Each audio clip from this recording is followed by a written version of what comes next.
पहला प्रश्न है, जस्ते का फूल कहा जाता है। तो जस्ते का फूल जिंक ऑक्साइड को कहा जाता है। तो जिंक ऑक्साइड से संबंधित कुछ अन्य तथ्य जानते हैं।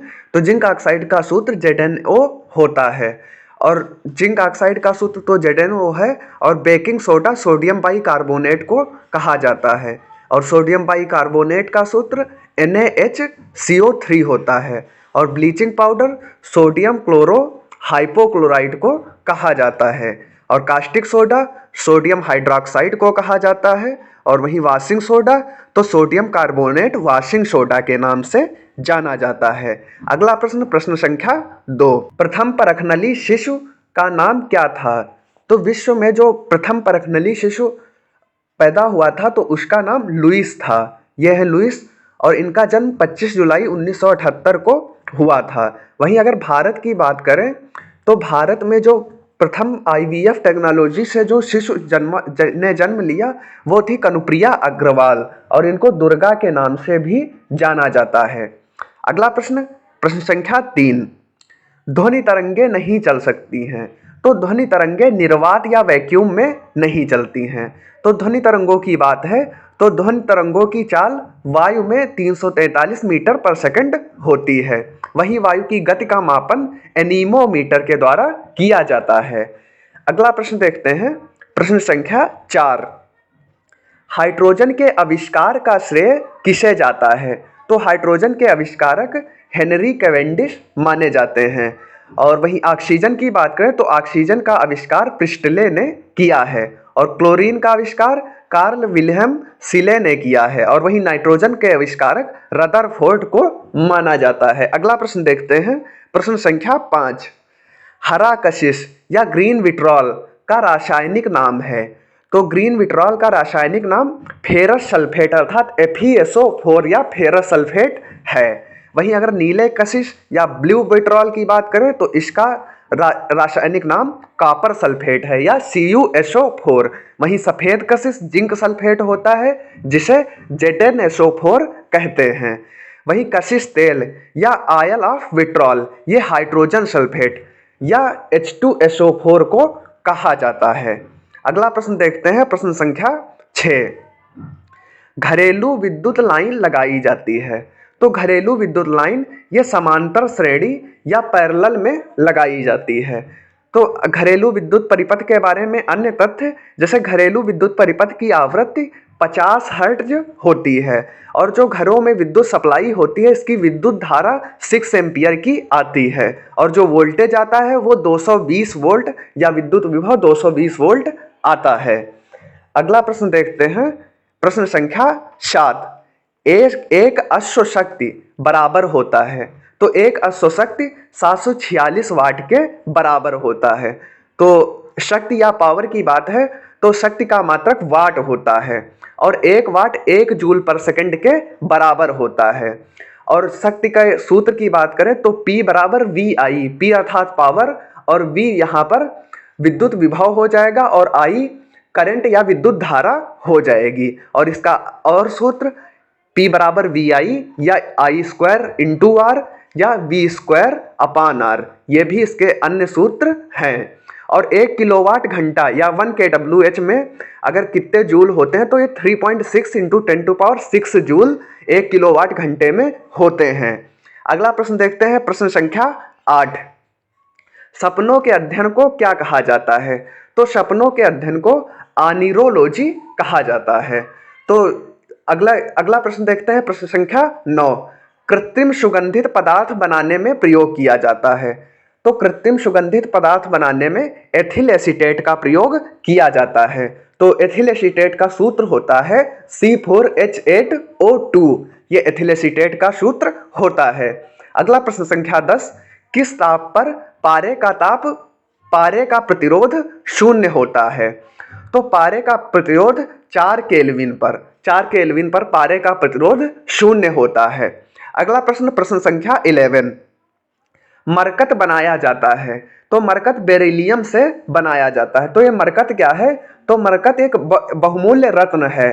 तो ये मरकत को इंग्लिश में इमरलैंड्स कहते हैं। इसके संबंधित अन्य तथ्य जानते हैं तो पृथ्वी पर पाया जाने वाला कठोरतम पदार्थ हीरा है। जो कि कार्बन का एक अपरूप होता है, और कार्बन के अन्य अपरूप जैसे हीरा, ग्रेफाइट, C60 या फ्लोरेंस, तो ये भी कार्बन के अन्य अपरूप हैं। और फिरोजा रत्न, जैसे एक मरकत रत्न है ऐसे एक फिरोजा रत्न है, तो ये फिरोजा रत्न बेरिलियम से बनाया जाता है। अगला प्रश्न, प्रश्न संख्या 12, मानव रक्त का पीएच मान कितना होता है? तो मानव रक्त का पीएच 7.4 होता है। तो हम जानते हैं अगर 7 से कम मान हो पीएच स्केल पर तो वो पदार्थ अम्लीय गुण प्रदर्शित करते हैं, वहीं अगर 7 से अधिक है तो वो पदार्थ क्षारीय गुण प्रदर्शित करते हैं। तो मानव रक्त का पीएच 7.4 है, तो हमारा रक्त क्षारीय प्रकृति का होता है। वहीं अगर सामान्य वर्षा के पीएच की बात करें तो ये 5.4 होता है। वहीं अगर अम्लीय वर्षा हो तो अम्लीय वर्षा का पीएच लगभग 4.3 होता है। वहीं शुद्ध जल का पीएच 7 होता है। ये तो ना तो अम्लीय प्रकृति शो करता है और ना ही क्षारीय प्रकृति शो करता है। वहीं अगर समुद्री जल के पीएच की बात की जाए तो इसका पीएच मान 8.1 होता है। अगला प्रश्न देखते हैं, प्रश्न संख्या 13, अत्यधिक आधारित वर्ग। अच्छा, यहाँ पे ये थोड़ा गलत लिख गया है, ये क्वेश्चन है अत्यधिक अधातवर्ध्य धातु कौन सी है? तो सबसे अधिक अधातवर्ध्य धातु सोना व चांदी है, मगर दोनों अलग अलग ऑप्शन दिए हों तो सोना पे सही टिक करना है। तो जो Ag होता है सोना, तो वो सबसे अधिक अधातवर्ध्य धातु होता है। तो ये अधातवर्ध्यता क्या होती है? तो धातुओं को पीट कर पतली चादर बनाया जाता है और इसी गुण को अधातवर्ध्यता कहा जाता है। इससे संबंधित अन्य तथ्य जानते हैं तो सबसे अधिक तन्य धातु सोना है, तो सबसे अधिक अधातवर्ध्य धातु भी सोना है और सबसे अधिक तन्य धातु भी सोना है। लेकिन यह तन्यता क्या होती है? तो धातु के पतले तार के रूप में खींचने की क्षमता को तन्यता कहते हैं। अर्थात कोई धातु है तो उसको पतला तार बना के ऐसे खींचा जाए तो सबसे अधिक तन्य धातु सोना है। वहीं अगर मरकरी की बात करें तो मरकरी एक ऐसी धातु है जो कमरे के ताप पर द्रव अवस्था में पाई जाती है। वहीं लिथियम, पोटेशियम, सोडियम, तो ये कुछ ऐसी धातुएं हैं ये चाकू से काटने पर कट जाती हैं, क्योंकि ये बहुत मुलायम होती हैं और चाकू से काटने पर कट जाती हैं। वहीं ये बहुत अधिक क्रियाशील धातुएं भी होती हैं। अगला प्रश्न देखते हैं, प्रश्न संख्या 14, तारपीन का तेल प्राप्त होता है। तो तारपीन का तेल चीड़ के पेड़ से प्राप्त होता है। अगला प्रश्न, प्रश्न संख्या 15, डीएनए की खोज किसने की थी?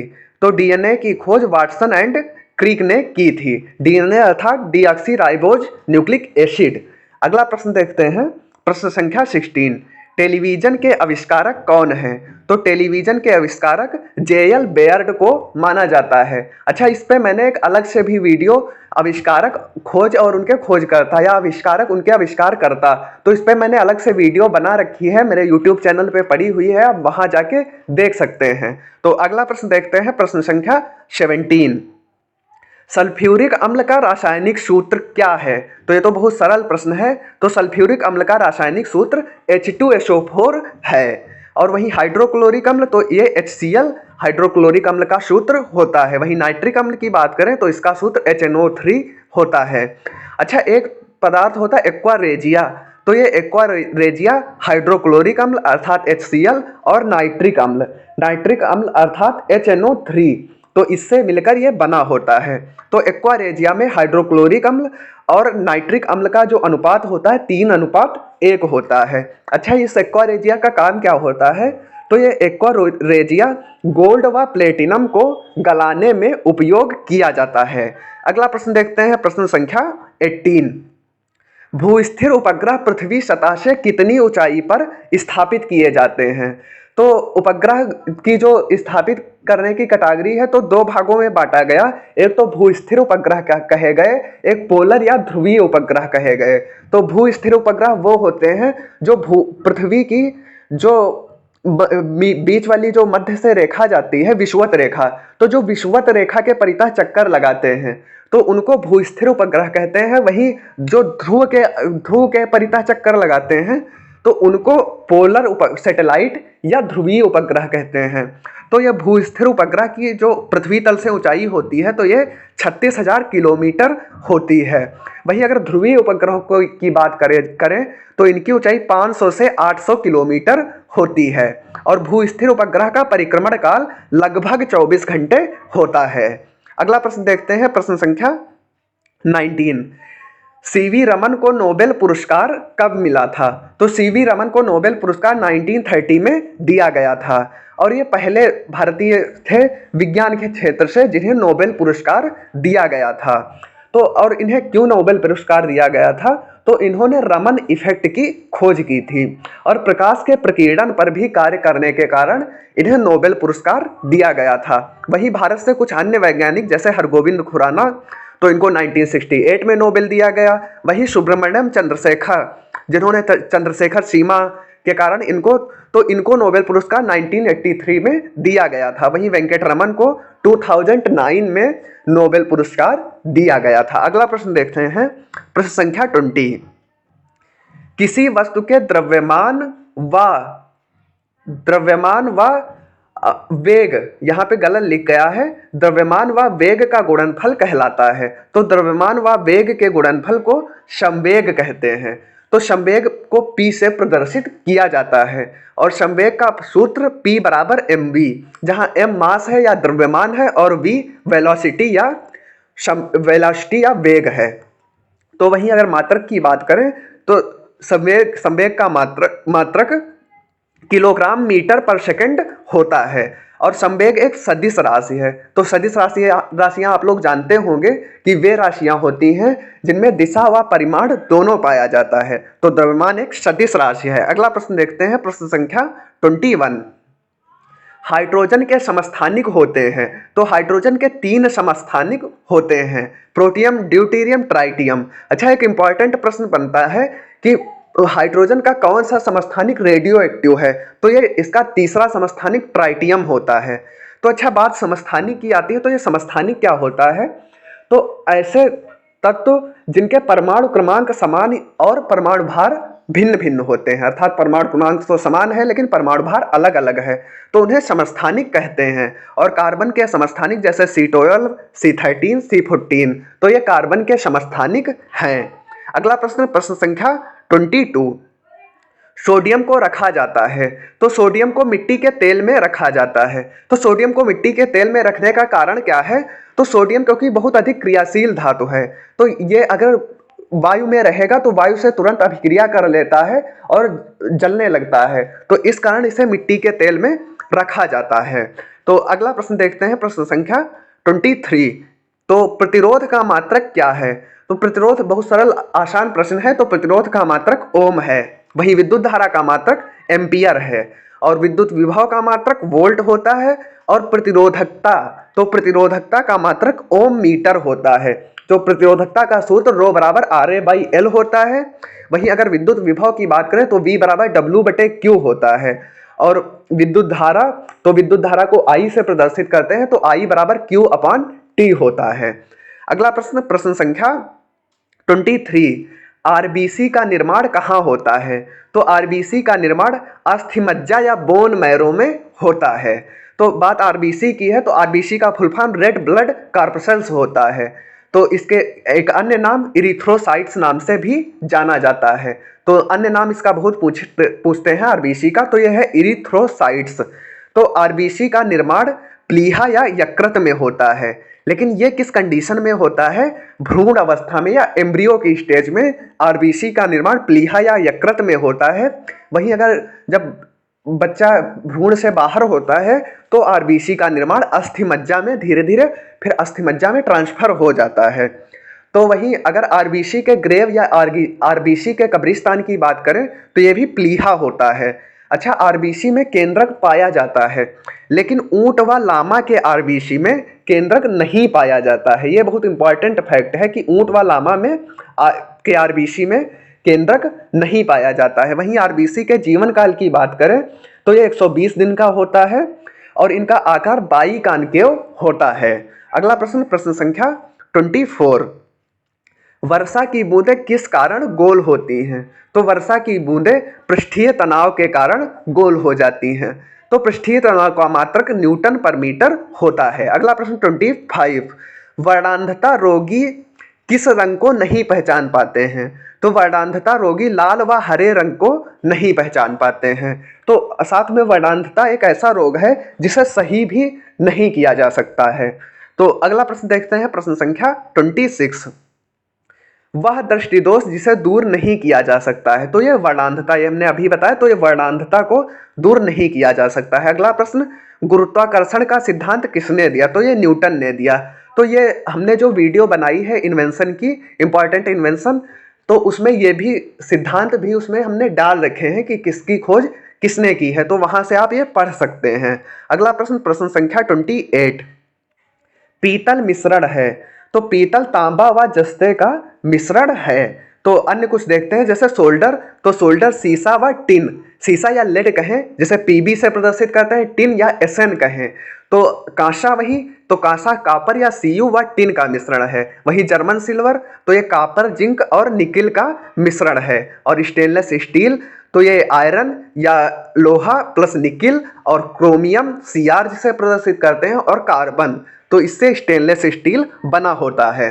अगला प्रश्न, प्रश्न संख्या 29, ध्वनि तरंगे किस प्रकार की तरंगे हैं? तो ध्वनि तरंगे अनुदैर्ध्य तरंगे होती हैं। दो प्रकार की तरंगे पाई जाती हैं, तो ध्वनि तरंगे अनुदैर्ध्य तरंगे होती हैं। तो दूसरा जो प्रकार होता है तरंगों का, जिसे अनुप्रस्थ तरंगे भी कहते हैं। तो अगला प्रश्न, प्रश्न संख्या 30, क्वांटम सिद्धांत का प्रतिपादन किसने किया है? तो क्वांटम सिद्धांत प्लैंक के द्वारा, मैक्स प्लैंक के द्वारा दिया गया है। अगला प्रश्न देखते हैं, प्रश्न संख्या 31, जल का घनत्व किस ताप पर अधिकतम होता है? तो जल का घनत्व 4 डिग्री सेल्सियस पर अधिकतम होता है। तो जल के बारे में कुछ अन्य तथ्य जानते हैं। तो जल का क्वथनांक 100 डिग्री सेल्सियस होता है और जल का गलनांक 0 डिग्री सेल्सियस होता है। वहीं अगर पृथ्वी पर जल की बात करें तो पृथ्वी पर शुद्ध जल केवल 3% पाया जाता है और ये ग्लेशियर के रूप में सबसे अधिक शुद्ध जल पाया जाता है और झीलों में भी शुद्ध जल पाया जाता है। तो अगला प्रश्न देखते हैं, प्रश्न संख्या 32, मिल्क ऑफ मैग्नीशिया का सूत्र क्या है? तो मिल्क ऑफ मैग्नीशिया या इसे मैग्नीशियम हाइड्रोक्साइड भी कहते हैं, तो इसका सूत्र MgOH हो जाएगा। वहीं अगर क्विक लाइम की बात करें तो कैल्शियम ऑक्साइड को क्विक लाइम कहते हैं और कैल्शियम ऑक्साइड का सूत्र CaO होता है। वहीं अगर मार्स गैस, तो मार्स गैस मेथेन को कहते हैं, मेथेन CH4 होती है। वहीं लाफिंग गैस, तो लाफिंग गैस नाइट्रस ऑक्साइड को कहते हैं और स्लैग्ड लाइम कैल्शियम हाइड्रोक्साइड को कहते हैं। तो कैल्शियम हाइड्रोक्साइड का सूत्र CaOH होता है। वहीं अगर जिप्सम की बात करें तो कैल्शियम सल्फेट डाइहाइड्रोइड को जिप्सम कहते हैं। अगला प्रश्न देखते हैं, प्रश्न संख्या 33, सार्वत्रिक दाता रक्त समूह है। तो सार्वत्रिक दाता रक्त समूह O को कहा जाता है, लेकिन अगर क्वेश्चन में O+O निगेटिव अगर ये दो ऑप्शन दे दे तो फिर उसमें O निगेटिव को चुनेंगे। O निगेटिव को सार्वत्रिक दाता रक्त समूह कहा जाता है, वही है तो उसमें वही कहा जाता है। ठीक है, तो अगला इसके संबंधित अन्य तथ्य जानते हैं। तो ब्लड ग्रुप की खोज लैंडस्टीनर ने की थी। वहीं RH फैक्टर की खोज, तो RH फैक्टर को खोजने वाले लैंडस्टीनर और विनर हैं। और सर्वग्राही समूह की बात करें तो ये AB पॉजिटिव वो सर्वग्राही होता है, तो सबका ब्लड एक्सेप्ट कर लेता है। वही सर्वदाता तो सबको ब्लड दे सकता है। तो अगला प्रश्न देखते हैं, प्रश्न संख्या 34। तो 34 क्या कह रहा है, किस प्रकार के कोयले में कार्बन का प्रतिशत निम्नतम होता है? तो कार्बन का प्रतिशत पीट कोयले में निम्नतम होता है और कोयले की सर्वोत्तम किस्म एंथ्रेसाइट होती है। द्वितीय श्रेणी की बिटुमिनस होती है और थर्ड की जो है जिसे भूरा कोयला भी कहते हैं, तो ये लिग्नाइट कोल होता है।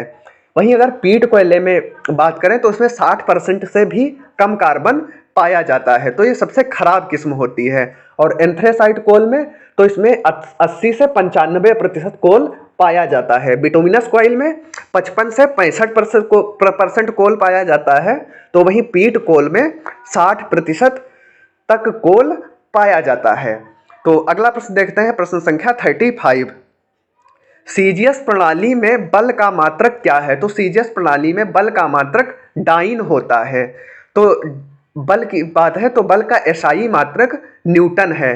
अच्छा, सीजीएस का फुल फॉर्म सेंटीमीटर, ग्राम और सेकंड होता है। वहीं एमकेएस या एसआई पद्धति की बात करें तो एमकेएस का अर्थ मीटर, किलोग्राम, सेकंड होता है और एसआई का फुल फॉर्म होता है इंटरनेशनल सिस्टम। तो एफ का जो फोर्स है या बल है, तो बल का सूत्र एफ बराबर ma होता है और बल एक सदिश राशि है। अगला प्रश्न, प्रश्न संख्या 36, प्लास्टर ऑफ पेरिस के जमने का कारण होता है। तो ये निर्जलीकरण के कारण प्लास्टर ऑफ पेरिस जम जाता है। तो निर्जलीकरण क्या होता है? अर्थात जल का अवशोषण, तो इसे निर्जलीकरण कहते हैं। इसी कारण प्लास्टर ऑफ पेरिस जम जाता है। तो इसका रासायनिक नाम कैल्शियम सल्फेट हेमीहाइड्रेट होता है या कैल्शियम सल्फेट अर्धहाइड्रेट भी कह सकते हैं। तो इसका सूत्र CaSO4.12H2O होता है। अगला प्रश्न, प्रश्न संख्या 37, तो इस्पात में कार्बन की मात्रा होती है। तो इस्पात में कार्बन 0.5 से 1.5% तक पाया जाता है। तो वहीं अगर इस्पात की बात करें तो इस्पात में लोहा, कार्बन, क्रोमियम, कॉपर, तो इनसे मिश्रित होकर इस्पात का निर्माण होता है। वहीं गन मेटल, तो गन मेटल की बात करें तो गन मेटल में कॉपर, टिन और जिंक पाया जाता है।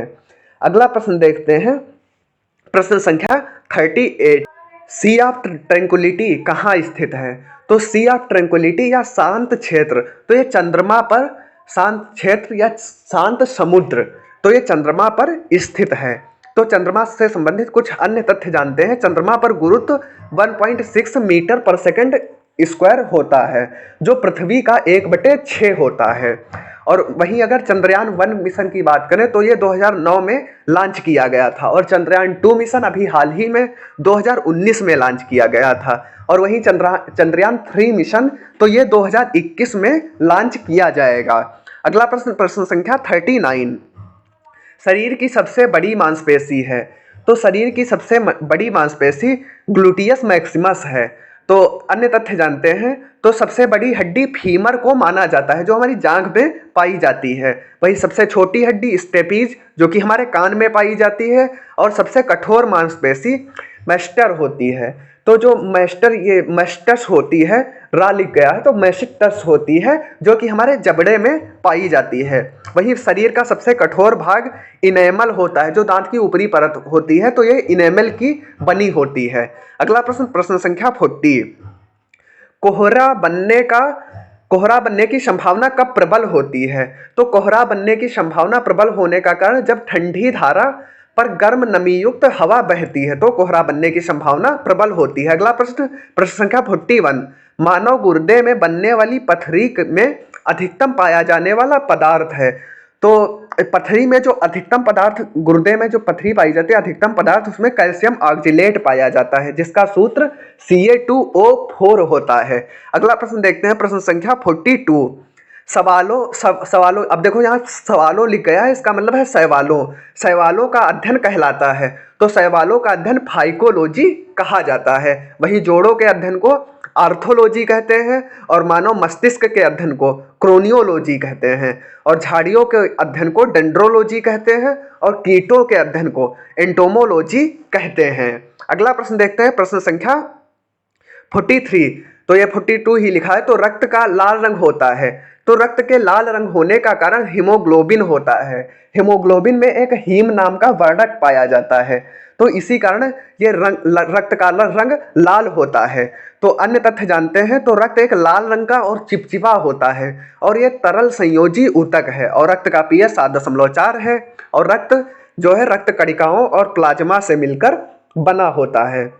अच्छा, रक्त के जो थक्का बनने का कारण होता है, तो ये फाइब्रिनोजेन प्रोटीन के कारण रक्त का थक्का बनता है। वहीं अगर बात करें कि ब्लड वेसल्स में रक्त जमता क्यों नहीं है, तो इसका कारण हिपेरिन प्रोटीन होता है। तो ये हिपेरिन प्रोटीन के कारण रक्त ब्लड वेसल्स में नहीं जमता है। अगला प्रश्न देखते हैं, प्रश्न संख्या 43, कोयला है। तो कोयला क्या है? तो कोयला एक गैस व द्रव का कोलाइड विलयन है। वहीं अगर पनीर की बात करें तो पनीर ठोस व द्रव का कोलाइड विलयन है। और पेंट द्रव व ठोस का कोलाइड विलयन है। और धुआं गैस व ठोस का कोलाइड विलयन है। और कोहरा गैस व द्रव का कोलाइड विलयन है। अगला प्रश्न देखते हैं, प्रश्न संख्या 44।